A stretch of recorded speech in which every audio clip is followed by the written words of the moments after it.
नमस्कार, कैसे हैं आप सभी? मेरा नाम दीपशिखा ठाकुर है और दीपशिखा कॉमर्स में आप सभी का स्वागत है। तो एग्ज़ाम नज़दीक है, 31 को हमारा एग्ज़ाम स्टार्ट हो रहा है बीकॉम पार्ट 2 का। तो प्रिपरेशन करनी है, अच्छे से ज़ोरों-शोरों से करनी है। आज हम पढ़ेंगे अमालगमेशन ऑफ कंपनी AS14। सबसे पहले हम जानते हैं बुक के पर्पस से इसका क्या मीनिंग है, उसको समझते हैं।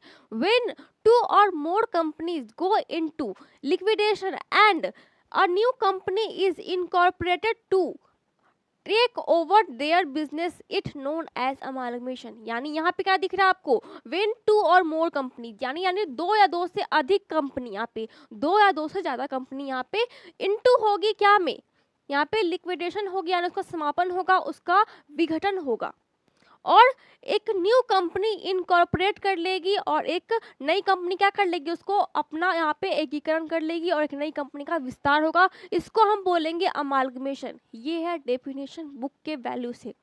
अब हम अपना पर्पस देखते हैं, अपना पॉइंट ऑफ व्यू देखते हैं कि हमारा क्या इस चैप्टर पे ओवरव्यू है। तो जो दो या दो से अधिक कंपनी गला कट पद्धति को ख़त्म करने के लिए आपस में एकीकरण करती है, आपस में मिल जाती है और एक नई कंपनी की स्थापना करती है, उसको हम बोलते हैं अमालगमेशन। अब गला कट क्या है, कंपटीशन क्या है, उसको समझते हैं। मान लीजिए एग्जाम्पल के तौर पे कि गुड डे कंपनी है, दो बिस्किट की कंपनी है, एक है गुड डे कंपनी और एक है पार्ले जी कंपनी। अब ये दोनों कंपनी क्या है, ये दोनों बिस्किट की कंपनी है। इन दोनों का मार्केट जो एरिया होता है सेम है, दोनों का नेचर भी सेम है, दोनों बिस्किट बना रही है और बिस्किट ही यहाँ पे बेच रही है। लेकिन क्या यहाँ पे नाम सेम है? नहीं है, नाम अलग अलग है और क्वालिटी अलग है, यानी जो टेस्ट होता है बिस्किट का वो अलग है। ऐसे में क्या हो रहा है कि ये कंपनी इसको टक्कर देने के लिए अपना जो बिस्किट का प्राइस है वो 5 रुपए से 4 रुपए कर ले रही है। अब ये क्या हुआ, इसका मार्केट यहाँ पे डाउन हो गया, अब लोग इसको ज़्यादा खरीद रहे हैं इस बिस्किट को। फिर कभी क्या हुआ, इसने अपने कुछ यहाँ पे क्वालिटी में चेंजेस लाई तो ये बिस्किट ज़्यादा बिकने लगी, अब ये डाउन पड़ गया। कभी इसने अपना एक गुड डे जी में अलग अलग फ्लेवर डालने लगा तो इसमें क्या हुआ, फिर इसका यहाँ पे ग्रो हो गया, ये डाउन हो गया। ऐसे में क्या हो रहा है, किसी साल इसको प्रॉफिट हो रहा है, किसी साल प्रॉफिट इसको हो रहा है, यानी कभी प्रॉफिट भी हो रहा है लेकिन लॉस भी हो रहा है, यानी कभी प्रॉफिट कभी लॉस, यानी एक साथ एक समान स्थिति में नहीं है। लॉस में बहुत बुरी मुसीबतें पड़ रहे हैं, यानी जब प्रॉफिट हो रहा है तो लॉस को भरने में ही हमारा पूरा टाइम जा रहा है, पूरा इन्वेस्टमेंट जा रहा है। ऐसे में क्या होता है, दोनों कंपनी आपस में यहाँ पे विचार करती है कि देखो भाई, हम दोनों एक ही काम कर रहे हैं, बिस्किट बना रहे हैं और पब्लिक को यहाँ पे पूरा फायदा हो रहा है लेकिन हमें नुकसान हो रहा है, हम ग्रो नहीं कर रहे हैं। तो इसके लिए काम करते हैं, हम दोनों आपस में मिल जाते हैं और एक नई कंपनी की स्थापना करते हैं, यानी न तुम्हारी कंपनी रहेगी न मेरी कंपनी रहेगी। नई कंपनी का नाम रख देते हैं गुड,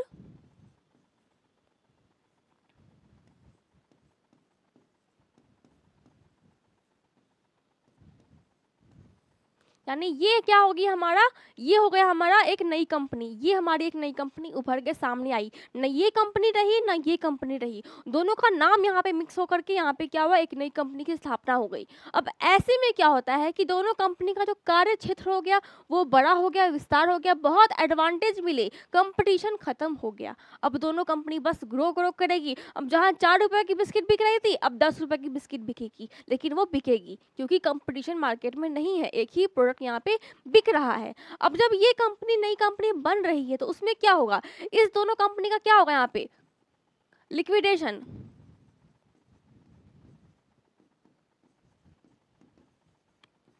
इस कंपनी का क्या होगा, यहाँ पे लिक्विडेशन होगा, यानी दोनों कंपनी यहाँ पे क्या होगी, लिक्विडेट करेगी, विघटित होगी।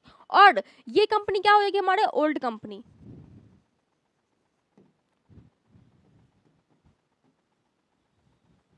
और ये क्या होगी, हमारी न्यू कंपनी। यानी बहुत फायदेमंद वाला ये बिजनेस होता है, एकीकरण लोग बहुत सोच समझ के करते हैं। उसका मेन पर्पस क्या होता है, यहाँ पे कंपटीशन को खत्म करना।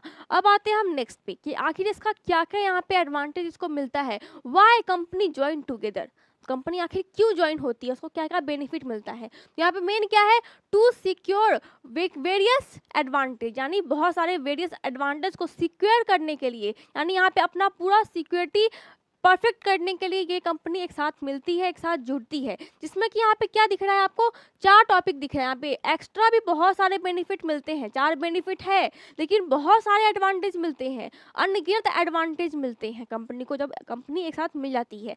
सोच सकते हैं आपकी कितना एडवांटेज मिल रहा होगा।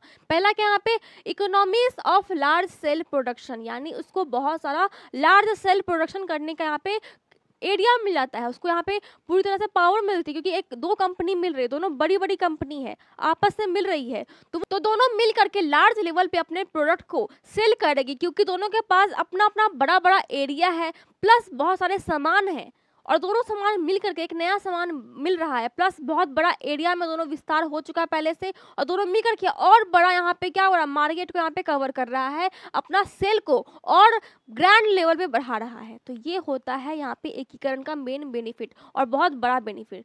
सेकेंड क्या यहाँ पे, एक्सपेंशन यानी विस्तार, मैंने बताया अभी कैसे विस्तार होगा, यानी एरिया का विस्तार होगा, प्लस यहाँ पे जो इनकम होते हैं उसका विस्तार होगा, जो कि सेल होके हमारे पास आ रहे हैं प्रॉफिट, उसका विस्तार होगा। उसके बाद हमारे पास जो बिल्डिंग होती है उसका विस्तार भी होगा, प्लस जो कर्मचारियां होती है, जो कर्मचारी होते हैं, मतलब कि जैसे उसकी कंपनी में बहुत सारे अच्छे अच्छे लोग हैं, इसके कंपनी में बहुत सारे अच्छे अच्छे लोग हैं जो कि बहुत नॉलेजेबल है, जो कि बिजनेस को ग्रो करने में बहुत दिमाग लगा रहा है, तभी तो कंपटीशन दे रहे थे टक्कर का। तो उन दोनों का दिमाग एक साथ मिल रहा है, यानी बहुत लार्ज लेवल पे, और वो स्केल कर पा रहे हैं, अपने जो बिजनेस है उसका विस्तार बहुत ग्रैंड लेवल पे करने वाले हैं। तो ये होता है यहाँ पे एक्सपेंशन, ये बेनिफिट उसको मिलता है, एडवांटेज इसको मिल रहा है। फिर नेक्स्ट क्या है, अवॉइडिंग कंपटीशन, मेन तो इसी का खेल है कि कंपटीशन खत्म हो जाए, सिर्फ हम रहे मार्केट में, मेन यहाँ पे इसी का खेल है, इसीलिए इतना पॉलिटिक्स करती है कंपनी, इतना ज़्यादा भाईचारा निभाने की कोशिश करती है दूसरी कंपनी से और मिल जाती है। तो इसको हम बोलते हैं अवॉइडिंग कंपटीशन, यानी यहाँ पे कंपटीशन खत्म हो जाए। फिर यहाँ पे क्या है, इंक्रीजिंग एफिशिएंसी, यानी कार्य क्षेत्र हमारा बहुत बढ़ जाए, इंक्रीज हो जाए। इसके लिए हम करते हैं कार्य क्षेत्र में, जैसे बहुत सारी चीज़ें होती हैं, जैसे हमारा यहाँ पे एरिया हो गया जिसमें हम सेल कर रहे हैं, उस एरिया को मिल करके ये यहाँ पे कवर कर रहा है, ये यहाँ पे कवर कर रहा है, बिजनेस है बहुत अच्छे लेवल पे वो यहाँ पे कवर कर रहा है, ये होते हैं सारे एडवांटेज। इसके अलावा भी इंटरनल एडवांटेज भी बहुत सारे होते हैं जो कि हमें नहीं पढ़ने हैं, लेकिन बहुत सारे एडवांटेज मिलते हैं, अनगिनत एडवांटेज मिलते हैं, इसीलिए हम अब यहाँ पे इसको स्टॉप करते हैं। फिर यहाँ पे क्या दिख रहा है आपको, यहाँ पे आपको 3 एक्टिविटीज दिख रही है। पहले क्या था, 1995 में क्या था, यहाँ पे पहले ये तीनों चैप्टर जो थे वो एक थे, उसके बाद अलग हो गए हैं, तीनों चैप्टर को अलग अलग हम पढ़ते हैं, लेकिन तीनों में काम सेम होता, तीनों एक ही के पार्ट होते हैं। कंपनीज यहाँ पे है जो कि अलग अलग टाइप से यहाँ पे मिल रही है, भरत मिलाप कर रही है, या फिर अपने कंपनी का नाम चेंज कर रही है, वही हम यहाँ पे देख सकते हैं। यहाँ पे क्या, अमालगमेशन, अब्जॉर्प्शन और एक्सटर्नल रिकॉन्स्टिट्यूशन। अमालगमेशन मतलब होता है एकीकरण, और इसको क्या बोलते हैं हम, अब्जॉर्प्शन, यानी यहाँ पे अब्जॉर्ब कर लिया किसी कंपनी को। यहाँ पे क्या, एक्सटर्नल रिकॉन्स्टिट्यूशन, यानी यहाँ पे इसको हम हिंदी में बोलते हैं रिकॉन्स्टिट्यूशन, यानी पुनर्निर्माण, ये इसको हिंदी में हम बोलते हैं। अब अमालगमेशन का डेफिनेशन हम जान गए हैं, अब अब्जॉर्प्शन क्या होता है, तो यहाँ पे मैं आपको शॉर्टकट में बताती हूँ कि जब एक कंपनी है, यानी मान लेते हैं एच कंपनी है, अब ये एच है और ये एस है, दो कंपनी है यहाँ पे, अब ये एच कंपनी भी यहाँ पे चल रही है, एस कंपनी भी चल रही है, लेकिन जो एच कंपनी है वो बहुत छोटी कंपनी है, बहुत नहीं पर नॉर्मल कंपनी है, और जो एस कंपनी है वो बहुत बड़ी कंपनी है। तो अब क्या करना है, यहाँ पे जो एस कंपनी है ये इसको बोलती है एच कंपनी को कि देखो भाई, तुम्हारी जो यहाँ पे गुडविल है वो मेरे से कम है, प्लस तुम्हारा रेपुटेशन भी मेरे से कम है, और मेरा बहुत ज़्यादा तुम्हारे मुकाबले, तो इसलिए तुम एक काम करो, तुम मेरे अंदर आ जाओ, यानी तुम अपनी जो एच कंपनी है उसको डिसॉल्व कर दो, उसको यहाँ पे खत्म कर दो, और मेरी कंपनी में यहाँ पे इन्वॉल्व हो जाओ, तुम मेरी कंपनी में मर्ज हो जाओ, और मैं तुमको ऑब्जॉर्व कर लेता हूँ। तो इसको हम बोलते हैं ऑब्जॉर्प्शन। ये एक चैप्टर है जिसको हमें अभी नहीं पढ़ना है, काम सेम होगा, यहाँ पे ये एच कंपनी क्या होगी, लिक्विडेट होगी। फिर यहाँ पे क्या है, एक्सटर्नल रिकॉन्स्टिट्यूशन, यहाँ पे अलग चीज़ होता है, जैसे इसमें हो गया एब्जॉर्प्शन, बड़ी कंपनी थी, गुडविल कम था उसका, उसने बड़ी कंपनी में अपना मर्ज कर लिया। यहाँ पे क्या है, ABC एक कंपनी है और PQR एक कंपनी नहीं है। अब क्यों, यहाँ पे ABC एक ही कंपनी है, यानी यहाँ पे वन ही कंपनी है, यहाँ पे कोई दूसरी कंपनी का यहाँ पे जरूरत नहीं है। तो अब एक कंपनी, इसको एग्जाम्पल के तौर पे समझते हैं, ठीक है। जैसे साइकिल की कंपनी है, जैसे हीरो कंपनी हो गई साइकिल की, अब वो मार्केट में लॉन्च हो गई, बहुत यहाँ पे एडवर्टाइजमेंट हुआ, बहुत यहाँ पे प्रचार प्रसार हुआ, वो वहाँ पे लॉन्च हो चुकी है, ग्रैंड लेवल पे लॉन्च हुई, लेकिन वहाँ पे एक भी यहाँ पे सेल नहीं हुए साइकिल। सभी लोगों ने साइकिल को यहाँ पे अच्छा नहीं बताया, तो यहाँ पे क्या हुआ, साइकिल सेल नहीं हुई। अब कंपनी का जो ओनर है, कंपनी का जो इन्वेस्टर है, जो फाउंडर है, वो क्या करेगा, वो सारे साइकिल फेंक देगा? बिल्कुल नहीं। वो क्या करते हैं, वो दिमाग लगाते हैं कि आखिर कंपनी में क्या गड़बड़ी हुई, कुछ पेपर वर्क में गड़बड़ी तो नहीं हुई, कहीं कुछ दूसरी तरह से गड़बड़ी तो नहीं हुई। गड़बड़ी सिर्फ प्रोडक्ट में नहीं होती है, गड़बड़ी अलग अलग वे में भी होती है, जैसे कि कुछ पेपर वर्क छूट गया। जैसे एक कंपनी जब बन रही है तो उसको पूरी तरह से एक लीगल पर्सन का हमें यहाँ पे औधा देना पड़ता है, तो इसके लिए हमें क्या करना होता है, बहुत सारे पेपर वर्क करने होते हैं। बाई चांस कुछ पेपर वर्क छूट गए हो तो ये कंपनी यहाँ पे क्या होगी, डिसॉल्व करनी पड़ेगी, जरूरत होता है डिसॉल्व करने का। तो ऐसे में क्या होगा, साइकिल कंपनी है, अब वो नहीं चली, हीरो कंपनी नहीं चली, अब जो फाउंडर होंगे वो क्या करेंगे, वो उसका लेबल चेंज करेंगे, कंपनी का नाम चेंज करेंगे और उसको जीरो कंपनी बना करके यहाँ पे मार्केट में लॉन्च कर देंगे। तो ये होता है कंपनी का एक अलग टाइप का पॉलिटिक्स।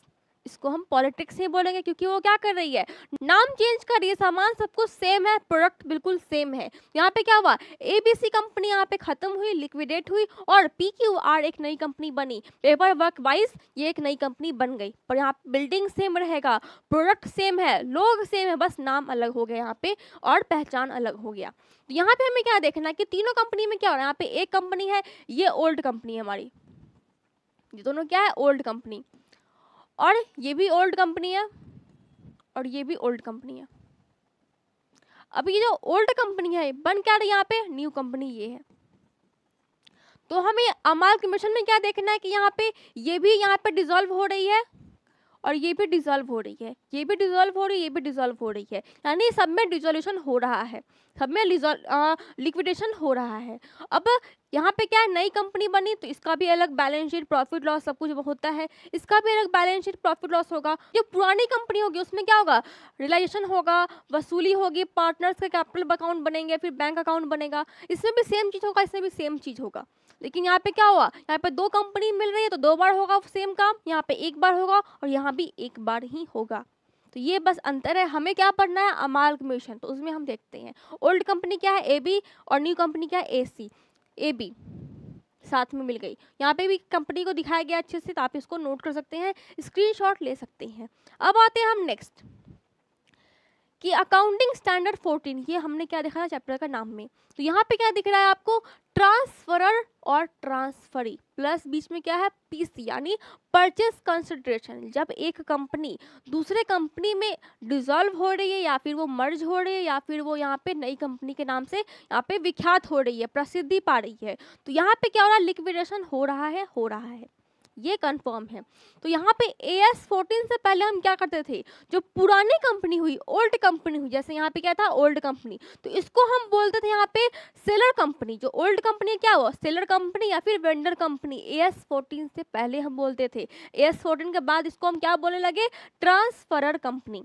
और फिर इसको क्या बोलते हैं हम, परचेजर कंपनी या फिर बिजनेस परचेजर, इसको हम परचेजर या फिर बिजनेस परचेजर बोलते थे। मैं यहाँ पे लिख देती हूँ,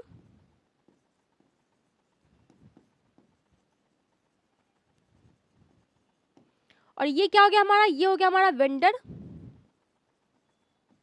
या फिर सेलर, सेलर कंपनी। इसको हम पहले बोलते हैं AS 14 से पहले, समझने के लिए लेकिन अच्छा था ये।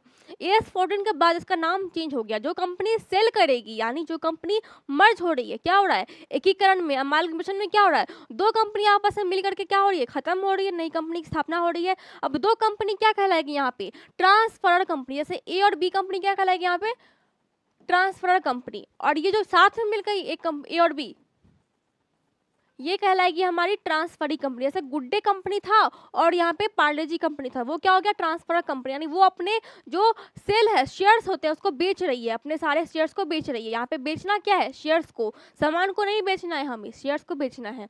और यहाँ पे क्या है, खरीदने वाली कंपनी कौन थी, AB, यानी गुड पार्ले जी कंपनी थी। तो यहाँ पे क्या हुआ, इसको हम बोलेंगे ट्रांसफरी। यहाँ पे क्या दिख रहा है, ई और यहाँ पे ओ का फर्क है, तो ओ मतलब ओल्ड और ई मतलब न्यू, इसको आप ऐसे याद कर सकते हैं। तो यहाँ पे क्या हुआ, जब एक कंपनी दूसरे कंपनी को दे रही है अपना सामान, अपने सारे शेयर्स दे रही है, तो उसके बदले उसको ओल्ड कंपनी को कुछ तो चाहिए होगा, और जो नई कंपनी वो कुछ तो पेड करेगी, यहाँ पे जरूरत है पेड करने की, वरना ये कंपनी कैसे चलेगी, कैसे उसके जो होल्डर है, शेयर होल्डर, वो कैसे संतुष्ट होंगे। तो इसके लिए वो क्या करती है, यहाँ पे उसको कुछ पेड करती है, सामान कुछ या नहीं पेड करती है, यहाँ पे क्या पेड करेगी, उसको पेड करेगी यहाँ पे शेयर्स, यहाँ पे शेयर्स पेड करेगी। और किसको पेड करेगी, किसको, आम लोगों को करेगी नहीं, वहाँ के कर्मचारी को करेगी नहीं, जो शेयर होल्डर होंगे उसको पेड करेगी, ये यहाँ पे शेयर्स ही पेड करेगी। जैसे यहाँ पे 4 शेयर्स हुआ किसी का, तो उसको 8 शेयर्स परचेस करे, ज़्यादा एक्स्ट्रा परचेस करे, क्योंकि कुछ तो गुडविल था ना उसका, इस वजह से यहाँ पे शेयर्स की संख्या बढ़ जाती है। और हम किसको पेड करते हैं, प्रेफरेंशियल और इक्विटी शेयर होल्डर को हम यहाँ पे पेड करते हैं शेयर्स। अब यहाँ पे क्या हुआ, उसी को हम नाम देते हैं परचेस कंसिडरेशन। ये किसके अंदर होता है, लिक्विडेशन प्रोसीडिंग एप्लीकेबल, यानी जो कंपनी पुरानी है वो लिक्विडेशन करेगी, लिक्विडेट करेगी, सारे प्रोसेस हम उसमें करते हैं, ठीक है। अब ये क्या है, जो ट्रांसफरी, जो खरीदने वाली कंपनी है, जो परचेजर कंपनी है, बिजनेस परचेजर, उसको हम बोलते हैं AS41 एप्लीकेबल, यानी इसके तहत वो काम करती है। अब यहाँ पे हमारा मेन आ गया परचेस कंसिडरेशन। अब ये क्या है, क्रय प्रतिफल क्या है, तो यहाँ पे दिख रहा है दो, यहाँ पे पॉइंट है आपको, नेट पेमेंट मेथड और नेट एसेट्स मेथड, यानी ये दो तरीके हैं हमें सॉल्व करने के। यहाँ पे न्यूमेरिकल बनता है, आप लोगों को लगता होगा कि नहीं बनता, लेकिन बनता है, लेकिन एग्जाम में बीकॉम पार्ट 2 के बिहार यूनिवर्सिटी में नहीं पूछते हैं इसको, इसीलिए मैं लेकिन इसको पढ़ाऊंगी तो आप इसको देख सकते हैं। यहाँ पे क्या दो टाइप है, यहाँ पे नेट पेमेंट मेथड और नेट एसेट्स मेथड, इसके बारे में चर्चा नेक्स्ट वीडियो में होगी, क्योंकि वीडियो बहुत लंबा बनेगा इसी वजह से। और आपका एग्जाम जो है वो आपको मैं बताती हूँ डेट कब है एग्जाम का। आपका एग्जाम डेट है यहाँ पे 31/2/7/12/14, ये आपका एग्जाम डेट है, जो कि 31 को आपका होगा यहाँ पे बिजनेस लॉ, जो कि पेपर 3 है आपका।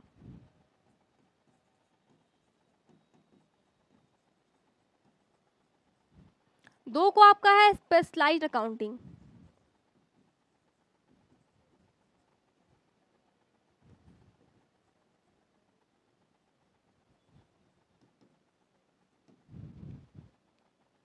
फिर यहाँ पे 7 को है आपका मनी एंड बैंकिंग, फिर PEDI, और फिर यहाँ पे हिंदी। अब हिंदी हो इंग्लिश हो जो भी हो, वो फर्स्ट सिटिंग में आपका होगा हिंदी इंग्लिश 50-50 मार्क्स का, जो सेकंड सिटिंग है उसमें 100 मार्क्स का। संस्कृत हो उर्दू हो सब कुछ यहाँ पे सेकंड सिटिंग में होने वाला है 100 मार्क्स का, ये याद रखना है आपको। और ये सब कुछ जो होगा वो यहाँ पे फर्स्ट सिटिंग में होगा, यहाँ पे 9 बजे से लेकर के 12 बजे टाइमिंग है। तो एग्जाम का डेट हमें मिस नहीं करना है बिल्कुल भी, क्योंकि एग्जाम के लिए तो पढ़ते हैं हम, यहाँ पे एग्जाम अच्छा करना है, नंबर अच्छे लाने हैं। तो बिजनेस ये एग्जाम का यहाँ पे टाइम टेबल है। ऐसे जो हमारा यहाँ पे जो टेलीग्राम ग्रुप है उसमें भी इस टाइम टेबल को यहाँ पे शो किया गया है, नोटिस दिया गया है कि कैसे कैसे आपका टाइम टेबल है, तो आप ज्वाइन कर सकते हैं, यहाँ पे नोट्स ले सकते हैं। क्योंकि हिंदी मीडियम के बच्चे हैं उनके लिए मैं स्पेशल नोट्स प्रोवाइड करवाती हूँ, ताकि वो हिंदी मीडियम वाले के लिए नोट्स नॉर्मली हर यहाँ पे जगह नहीं अवेलेबल होते हैं, तो हिंदी मीडियम के लिए नोट्स है, आप वहाँ पे देख सकते हैं, जाकर के पढ़ सकते हैं। तो फिलहाल आज के लिए इतना ही, उम्मीद करती हूँ आपको समझ में आया होगा अमालगमेशन क्या होता है, एकीकरण क्या है। तो अच्छे से पढ़िए, मन लगा के पढ़िए। धन्यवाद।